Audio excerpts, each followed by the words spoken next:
Well, g'day, Max here again. Welcome back to the shop. So today's video, we're going to be using our Rototec torch, and we're going to do a spray weld build-up on this gear shaft. So come down closer and show you what we have to do. So this gear shaft is out of a hydraulic pump, and it has a worn seal area here and here. So we'll get this set up in the lathe and we'll go through our masking procedures and undercut procedures so we can do a successful spray build-up with our Rototec torch. So let's head over to the lathe. Oh, we've also got this one to do, but this video we'll just concentrate on this one, and then we'll do this one. I'm doing this one first as this is a test subject. This torch, it's new acquirement to the shop. I've had it for a fair while, but I was unable to use it in the old shop due to the small size in the old shop, and you can't use it in a small lathe. Well, I wouldn't anyway. So we can crank up the big old lathe, and this will be it'll be perfect for this sort of use. So yeah, if we have no problems on our test subject here, then we'll do these ones here.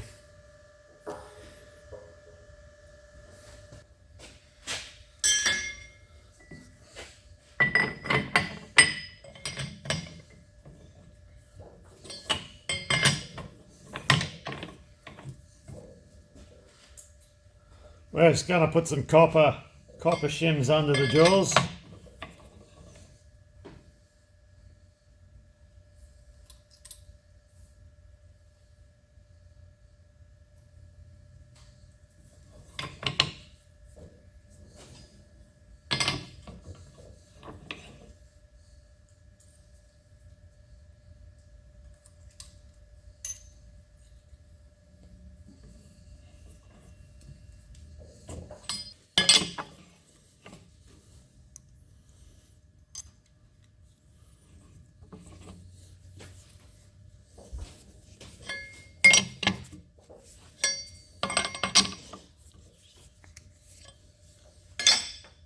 So just initial setting, we'll just eyeball it in on the grooves here. So you can see it's got to come across this way. So if I slacken this one off a bit.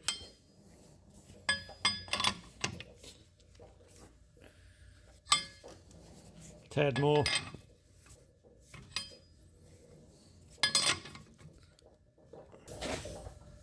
So we're close, just past the outside of the line. Same with that one. Could go a bit more on that one. Could go a bit more on that one. Just nip them other two up a bit more.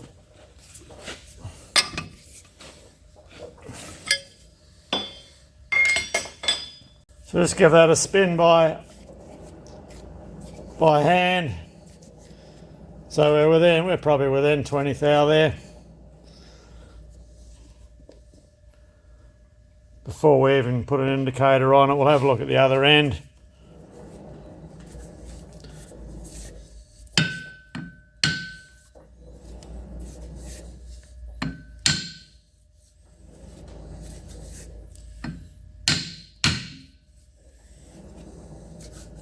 Not wanting to move.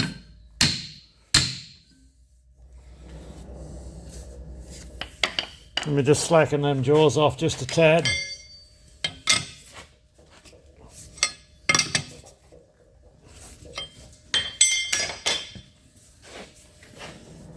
Hope the shaft's not bent.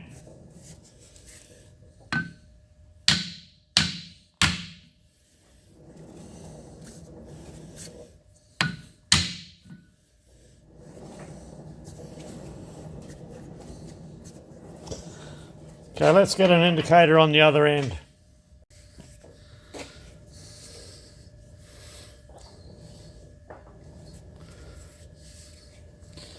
So this is our low jaw there, low jaw there.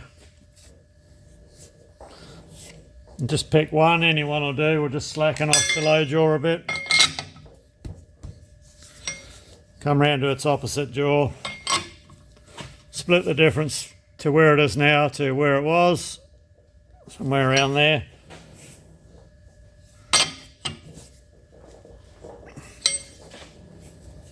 Close enough for now. So I'll slacken this one off. Tighten the high.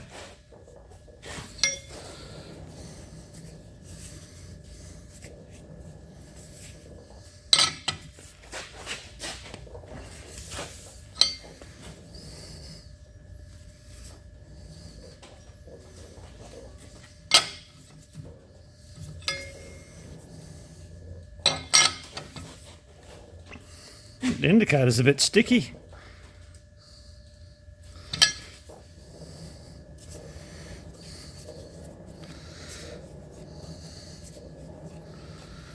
It's pretty steady there. Make sure they're all tight.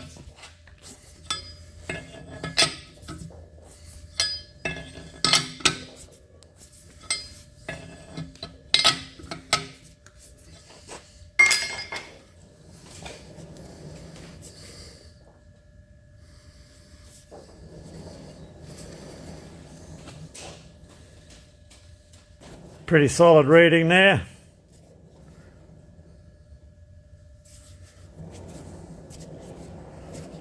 Okay, we'll go down and check the other end of the shaft. Not quite the case here.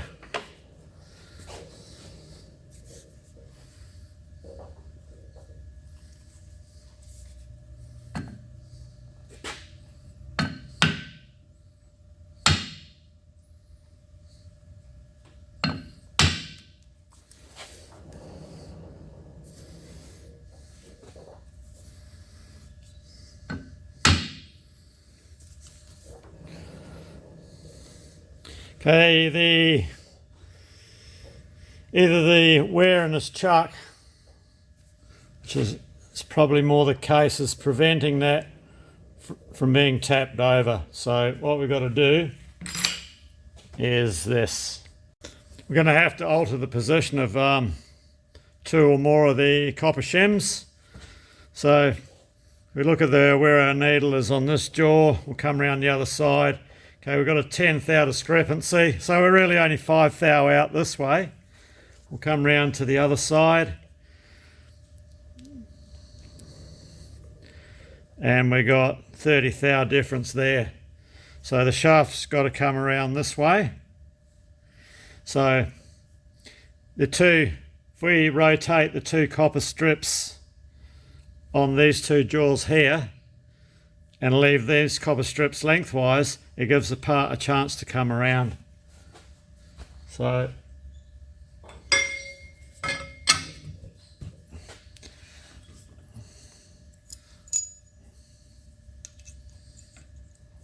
I'll change these ones. Come around, do the same on its opposite number.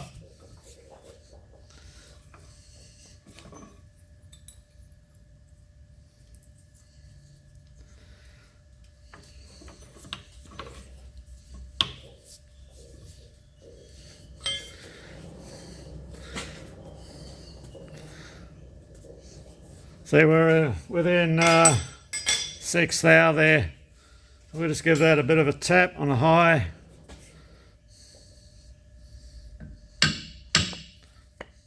Too far.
Okay, that's running at 2.5 thou there, so I'll go back and re-indicate this end here. When we do that, it will throw this end out. So we'll indicate this, then we'll give that a tap, then we'll put our centre in.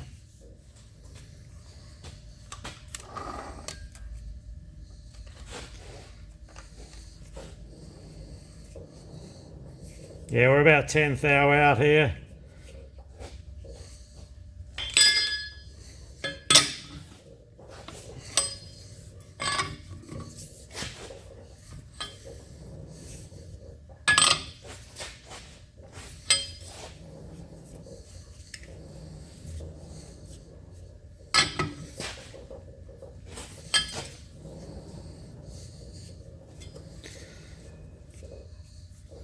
That's 1/2 thou out.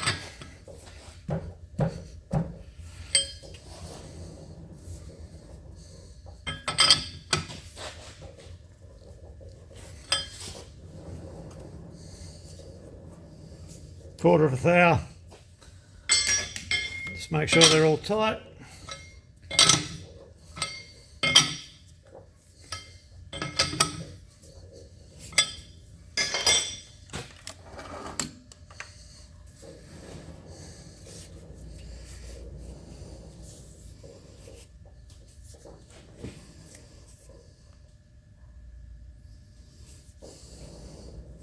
One thou. That's close enough. We can just put our centre in now.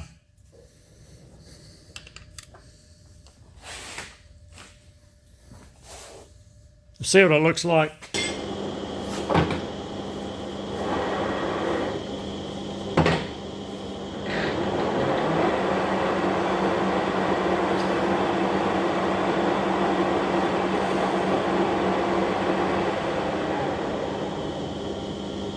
Okay, it's running beautiful. So there's a lot of wear in this chuck, and that could be why when we had the other copper strips, this one and this one, in lengthways, we were possibly fighting the wear in the chuck. Anyway, she's come up good now, so.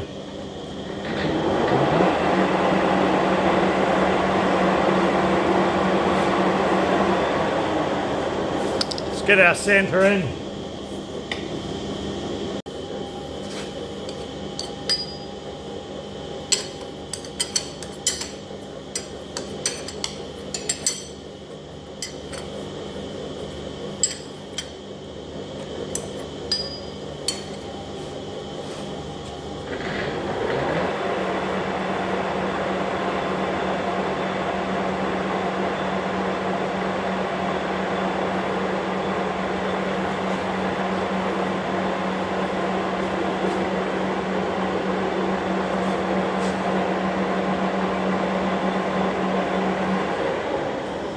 We'll get a tool set up and we'll undercut this.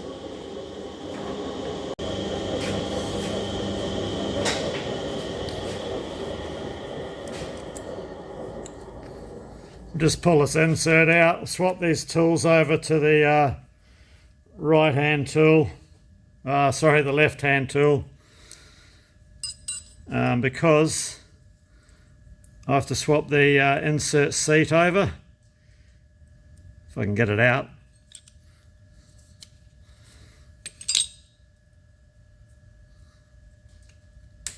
There we go.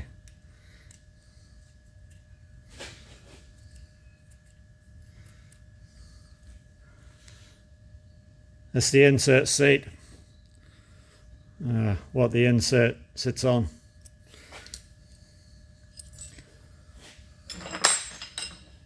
So out with our right hand tool.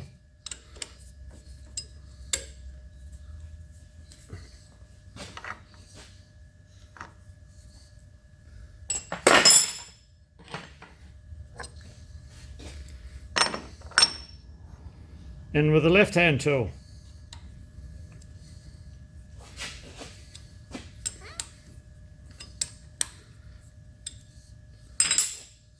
Swap these inserts. Interesting thing, with some of these Seco tools, this screw on this one has a left-hand thread and the same screw on the other one has a right-hand thread. So the left-hand thread on these Seco tools has a row of stripes, lines down the chamfered face there, and that's a bit of an indicator that it's a left-hand thread. There you are, a bit of useless information. You might be doing it up when you're supposed to be undoing it. So the insert seat on this one's knackered. It's all fairly chipped and most of it's gone, so the carbide insert's not going to get the proper support it needs.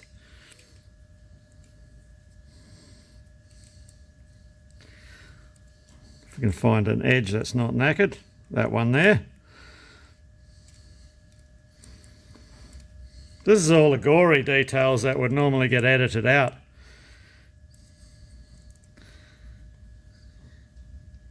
You get to see everything on my channel. Well, most of the time. Okay, this is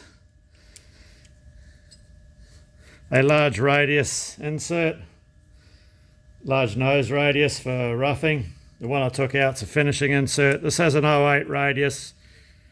The other one has an 04 radius. So we should be able to swing this tool post around, because we are supposed to have a 45-degree entry and exit on our prep. We're going to just have a 30-degree. We should be able to rotate this around, I hope.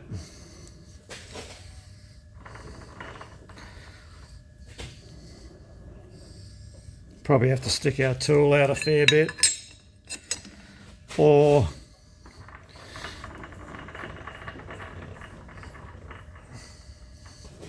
use the other side of the tool post. Let's bring you up a bit.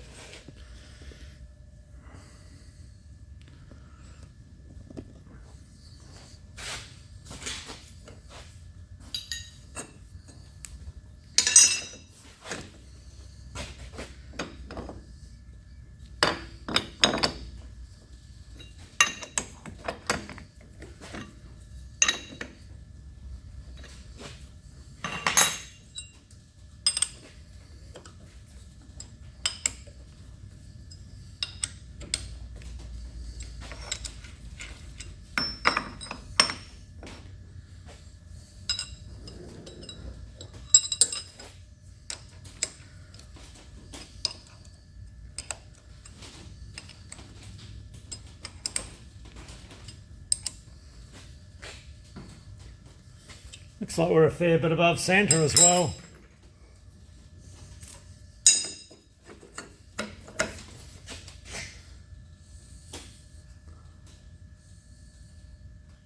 Something about there.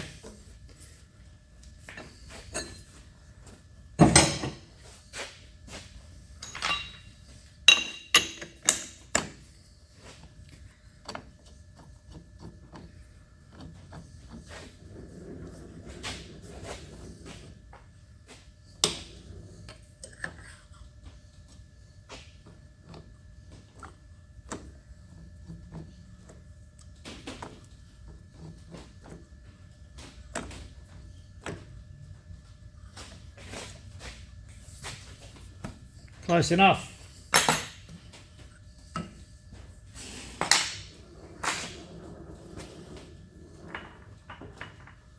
Okay, let's just go and I'll just have a look at the eutectic chart and find out what our recommended undercut depth is. I'm pretty sure it's about 20 or 25 thou. Okay, we're just going to turn back an area from here, probably back to about here. And we'll go in 20-25 thou deep. We'll take a cut with a very slow feed. This is really hard, this material, so I don't know how this insert will stand up.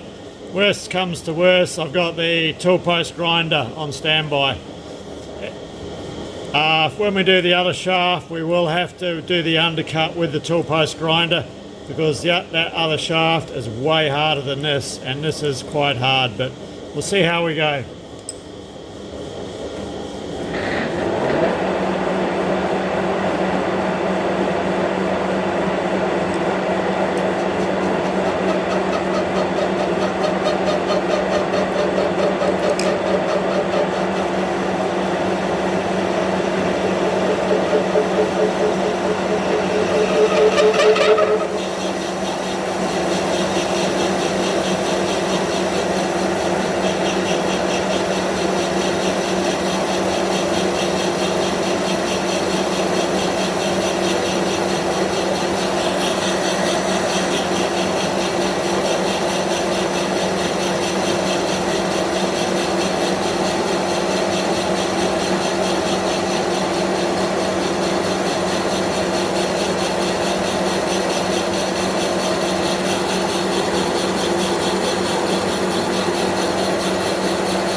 Okay, we'll swap our insert out now to the 04 radius one, and we'll cut our,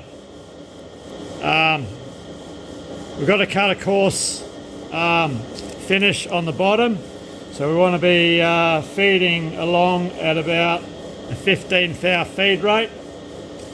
So let me just swap this insert out.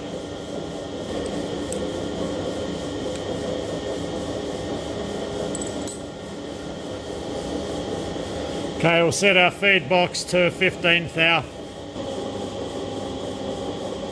BD70.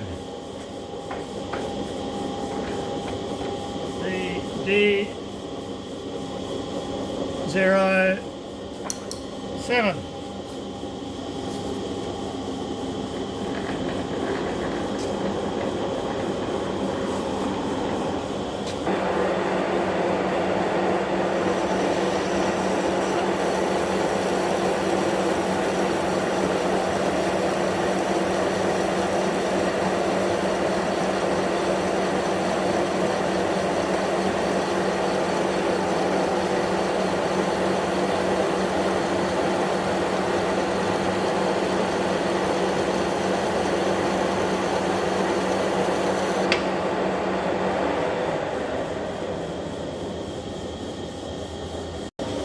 So that's quite a coarse feed rate.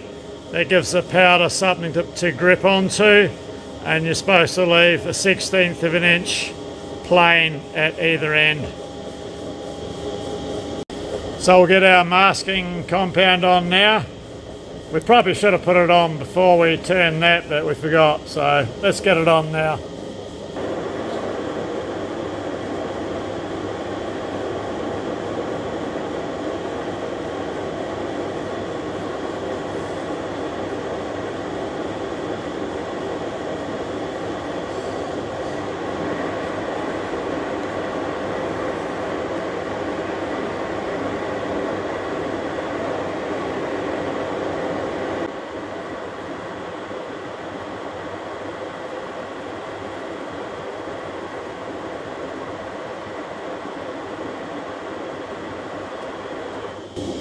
Okay, we'll warm it up now and we'll preheat it to 200 degrees Fahrenheit.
a bit to go yet.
Just a tad more on the ends, we'll be there.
We're there.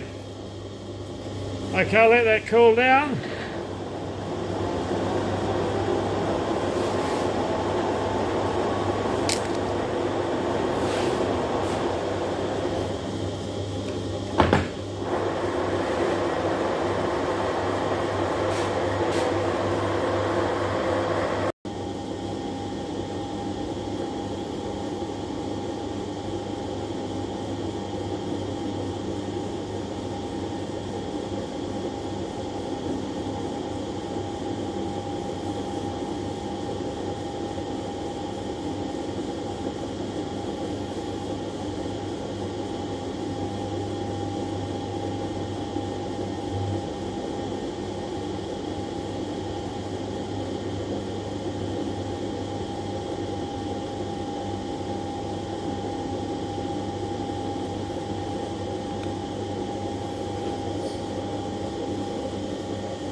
That was pretty difficult to keep the temperature below.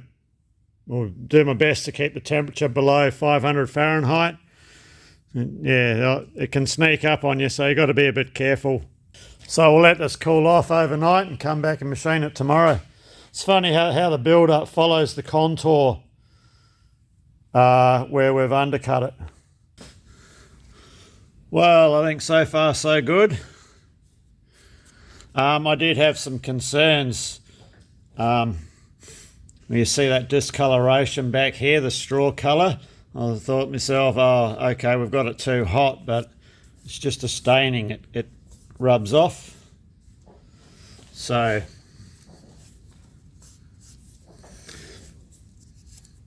we're all good there.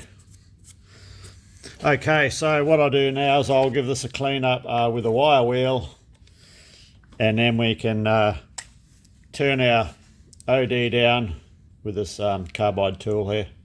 When we turn our OD, for our roughing cuts, we'll start from the centre and work our way out. That's what the Eutectic instructions recommend, so that's what we'll do.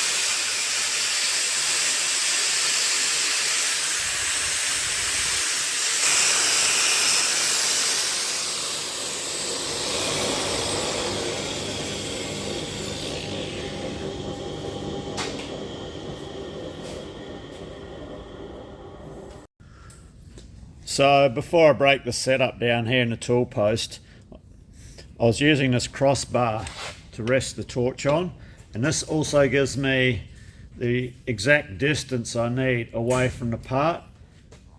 Now we are spraying a powder not designed for this gun. The powders designed for this gun are a slightly smaller excuse me, granular size, and the powder that we've used is for the later Eutectic guns, like the Castodyne and Pterodyne guns. So speaking with the manager for Eutectic Australia, he said to keep the distance exactly at 175 millimeters, which is 7 inches, and this bar maintains that distance. With the correct sprays, according to the Eutectic manual, it's still 7 inches, but you've got like plus or minus 1 inch, so you can be, you've got a 2-inch window you can be in. But with this coarser powder, it needs to be 175 millimeters exactly.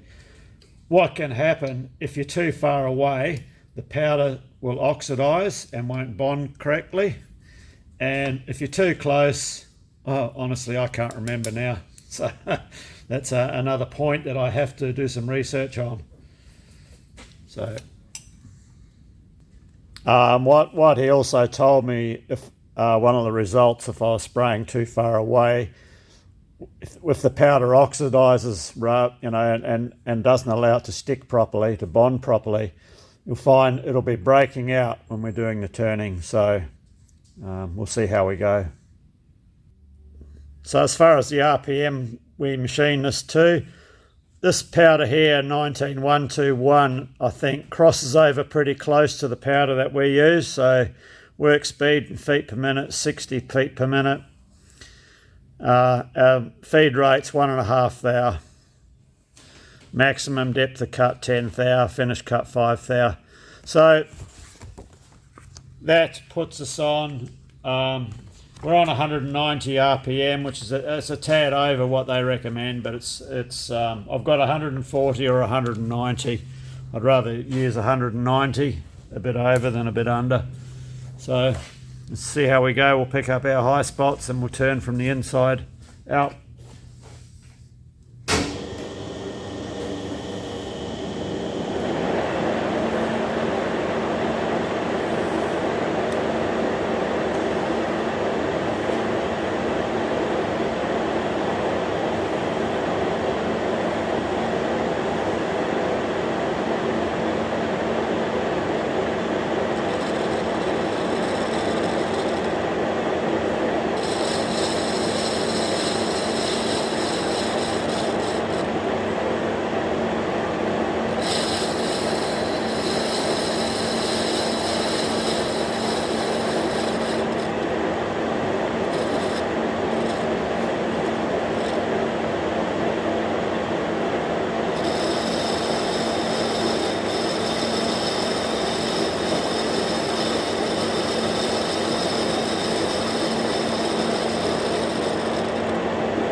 So that's interesting. When just turning back this way, this big ring broke off.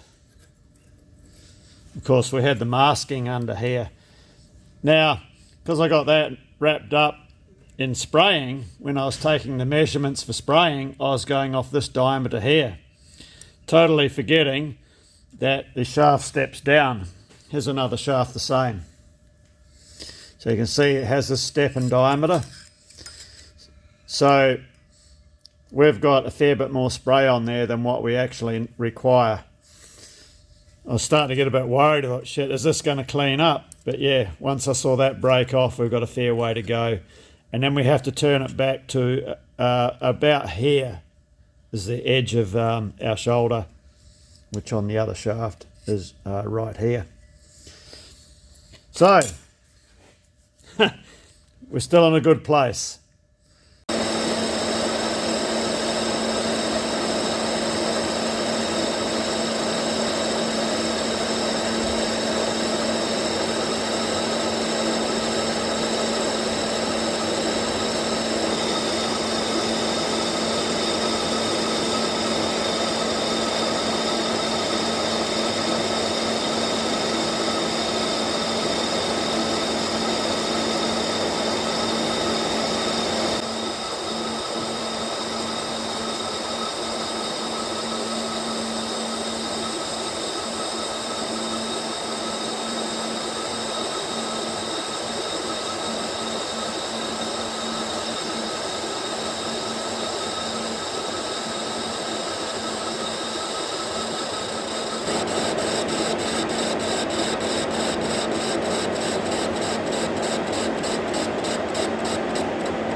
Well, we're looking all right. So I'll bring this down a bit further and bring us back when we're on our finishing pass.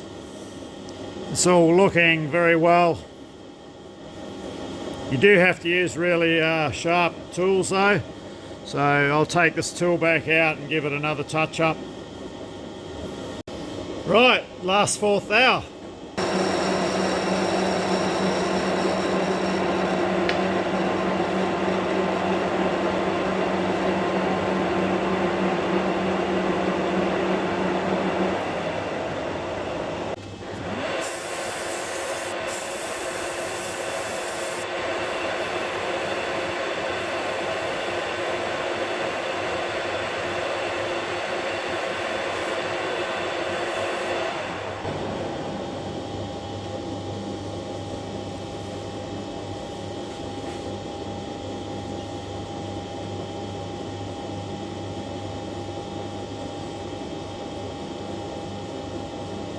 Well, we're there.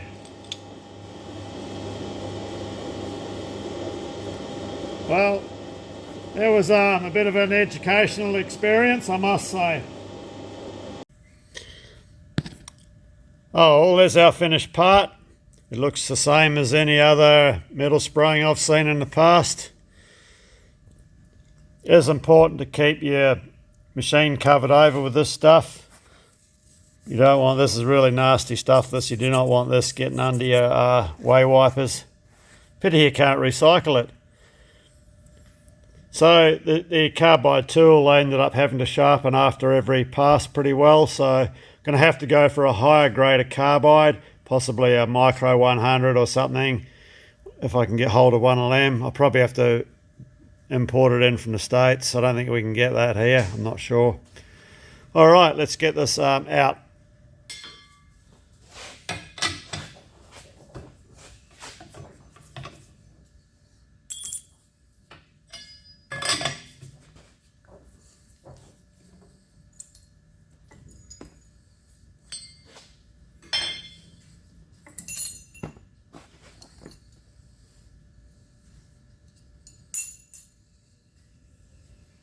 Well, we'll bring this one to a close here. Our Rototec gun appeared to perform as it should do. The powder we're spraying is actually for the later model guns, as I explained, and it has a larger granular size, so it seemed to work fine. What I don't know is these powders are ones that originally came with the gun. Now, I've had this gun for a couple of years. It actually originated from a friend of mine who brought it back from America. I'm not sure if he picked it up like Bar Z Bash or one of those shows over there that he went to. So that's where the guns originated from. I would like to get some new powders because I do not know how old they are. And I also cannot guarantee that the powder that's in the container is what is said on the container. So I'll get some fresh powders. Our part come out very well, I think, for a first time. This is my first time using this gun, and it's a huge learning experience. As with all learning experiences, whether it be learning how to operate a CNC lathe, metal spraying, or even when you got laid the first time, your second and third time around, you always improve. I have a lot of questions I still want to ask the manager for Australia at Eutectic. So when we go to do our other shaft, I'm going to hold off until I get a new powder for that one, as that's one I can't take any chances on like this. But this, I would be quite happy to put this back into the pump it came out of. It's out of a hydraulic pump, the implement pump, out of a Caterpillar 657E scraper. Now these are pumps that I overhauled a long time ago, and at the time we were just replacing the shafts out in the pumps because it was the easiest, quickest way to go. So There'll be more to come with regards to the metal spraying at a later date. So, cheers, thanks for watching, and hopefully see you next time. 60 feet per minute with a 1 point. Oh, fuck, dickhead.